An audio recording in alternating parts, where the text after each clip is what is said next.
Armonía protects the Laney Rickman Blue-throated Macaw Reserve in the Beni Savanna, Bolivia. The blue-throated macaw is critically endangered with only 450 individuals in the wild. As part of Armonia's constant efforts to improve our Nestbox program, we set up camera traps on Nestboxes in 2020 to better understand breeding threats. We made some incredible discoveries with the camera traps this year, including a threat to a pair of blue-throated macaws by another pair of blue-throated macaws. Please consider supporting the Nestbox program. For more information about sponsoring a Nestbox for the upcoming breeding season and to receive our Nestbox report, please follow the link below. For a list of Nestbox sponsors for the 2019-2020 breeding season, please refer to the Bird Endowment website at www.birdendowment.org. Humans with chainsaws have massively changed the forests in Bolivia, removing almost all of the valuable large trees. Large birds like macaws depended on these large trees to provide large tree cavities. Since 2005, Armonía has been providing nest boxes for the blue-throated macaw. A staggering 12 blue-throated macaws have successfully fledged into the wild from Armonia's nest boxes during the 2019-2020 breeding season. A total of 93 blue-throated macaws have now fledged from Armonia's nest boxes. On December 16, 2019, the first egg was laid in Nestbox E4, starting day 1 of the 2019-2020 breeding season. We had 5 pairs of blue-throated macaws breeding in nest boxes this season.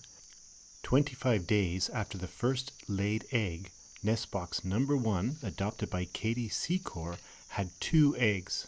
Katie was the first person to adopt a Nestbox when the program started in 2006. Nestbox E4, adopted by Earth Limited at Southwick Zoo, had 3 eggs. Nestbox MK, adopted by Kathleen Hodges, had 3 eggs. And Nestbox LA8 and LA2, both adopted by Los Angeles Zoo, had 3 eggs each.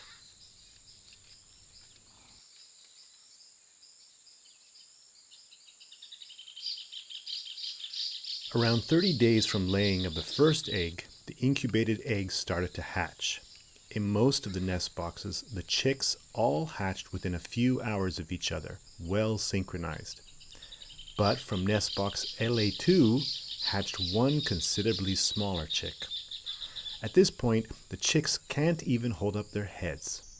With good parenting, and if nature is kind, for the next 90 days begins the daily routine of the male and female raising their chicks. When the chicks first hatch, without protective feathers, the parents spend a lot of time in the nest with the naked chicks cleaning them, keeping away tropical parasites. Sunrise in the Beni Savanna is around 5 a.m. The parents usually spend the first few morning hours foraging, returning to the nest with crops full of fruit for the chicks around 8 a.m. When chicks are this small, feeding doesn't take up much time. Feeding is usually done twice a day, in the morning and late afternoon. The majority of their diet is the motaku palm fruit, which is abundant in the rainy season. During the hot tropical midday, there's usually very little activity. Feeding picks up around 4 p.m. until sundown, around 6 p.m.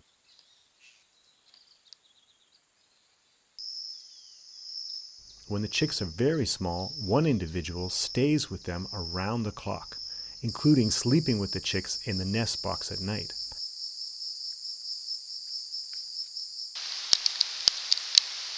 Their care is like clockwork most of the time, but during a good rain, everything stops. A rainy morning means no breakfast for the chicks. At around 20 days old, the chicks are starting to develop protective down.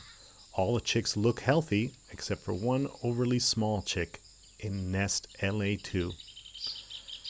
At Armonía, we try to minimize our impact on breeding macaws. There has been no science to show that blue-throated macaw chicks need people to give additional food or to remove parasites. Here at 25 days old, The LA chick is significantly less developed than the other two. Do you think it should be saved and raised by people? As the chicks get older, there is a slow transition from less time in the box cleaning chicks to more time dedicated to feeding and resting on the nest box. And the space in the nest box gets tighter. We see the adults more frequently coming out of the nest box to stretch their tail and wings.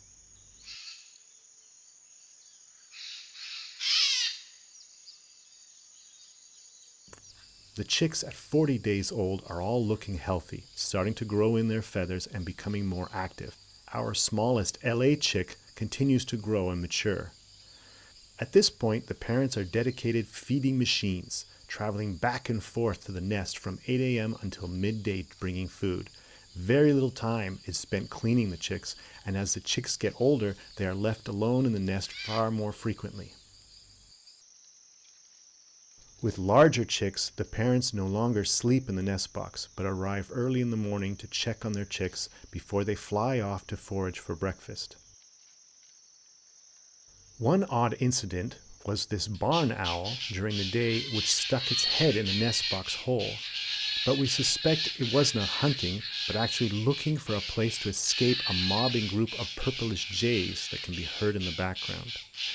One rainy day when the parents had left the nest box, this black-bellied whistling duck repeatedly investigated the box. But it was hardly a predator, just looking for a good cavity to lay its eggs. At one point, a group of capuchin monkeys passed near a box, making the blue-throated macaw parents very uncomfortable.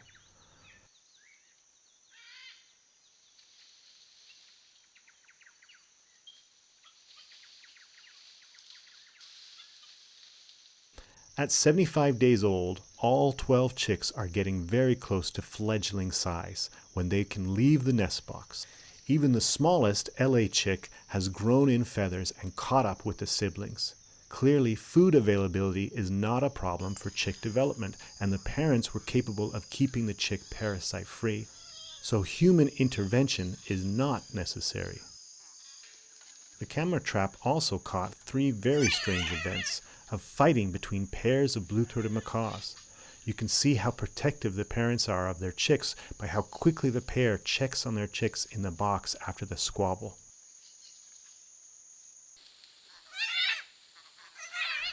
The camera trap also recorded this remarkable fight between 2 pairs. We only recorded these blue-throated macaw pair fights when the chicks were over 75 days old, close to fledging the nest. A critically endangered species really should be more careful.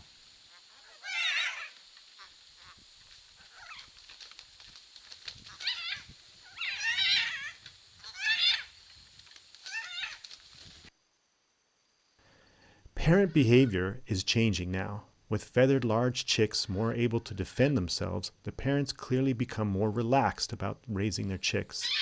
They also seldom go into the nest box now, but feed the chicks from outside. The normally noisy blue-throated macaws are remarkably silent during the breeding season, clearly to avoid giving away their location to predators. But during the last 20 days, they start becoming far more vocal while perched and flying off the nest. The parents are hanging upside down more frequently now, and it appears they are feeding the chicks less as a way to encourage them to fledge from the nest. These are the last photos of chicks we were able to take before they fledged into the wild. The first chicks fledged after 80 days. The little LA chick was the last to fledge after 95 days in the nest box. All 12 chicks fledged into the wild. The Laney Rickman Blue-throated Macaw Reserve Nest Box program has helped 93 critically endangered blue-throated macaws fledge into the wild in the last 14 years. Please consider supporting this program through Bird Endowment and American Bird Conservancy at the link below.